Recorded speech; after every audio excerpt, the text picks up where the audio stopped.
கும்பராசி நேயர்களுக்கு இந்த 2026ஆம் ஆண்ட பொறுத்தவரைக்கும் என்ன மாதிரியான ஹெல்த் இஷ்யூஸ் வந்து அதிகமா இவங்க என்கவுண்டர் பண்ண போறாங்க? கும்பம் அப்பர் பாடியில ரொம்ப கவனமா இருக்கணும். செஸ்ட், ஸ்டொமக் இந்த மாதிரியான இடங்கள்ல சில பிரச்சனைகள் வர்றதுக்கான வாய்ப்பு இருக்கு.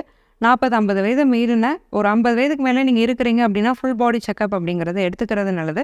லைஃப் த்ரெட்டனிங்கா எதுவுமே கிடையாது. கோச்சாரம் வந்து லைஃப் த்ரெட்டனிங்க இண்டிகேட் பண்ணலங்க. ஏன்னா, சனி மீனத்துல தான் இருக்கிறார். ராசிநாதன் நல்லா இருக்கிறாரு. 8ஆம் அதிபதியும் வலுவா இருக்கும்போது தான் இந்த வருஷம் பிறந்திருக்கு. நம்ம உயிருக்கு வந்து எந்த பிரச்சனையும் இல்ல. ஆனா சில பயங்கள், ஏதாவது ஒரு சின்ன நோய் இருந்தாலும் நமக்கு இதாயிருமோ, அதாயிருமோன்னு நெனச்சு பயப்படுறது, இந்த மாதிரியான அமைப்புகள்லாம் இருக்கு. ஏதாவது ஒரு நோய் இருக்குன்னா, அந்த நோயின் காரணமா இன்னொரு நோய் வர்றதுக்கு வாய்ப்பு இருக்கு. ஃபார் நீங்க ஒரு டயபெட்டிஸ்ல நீங்க பிரச்சனையிலே இருக்கிறீங்கன்னா, அது கொஞ்சம் கிட்னி அஃபெக்ட் பண்றது. கொஞ்சம் எல்டர்லியா இருக்கிறவங்களுக்கு சொல்றேன். ஸோ அதனால ரொம்ப கான்ஷியஸா இருக்கணும். ஃபுட்லேயும் சரி, லைஃப் ஸ்டைல் ஹேபிட்ஸ்லேயும் சரி.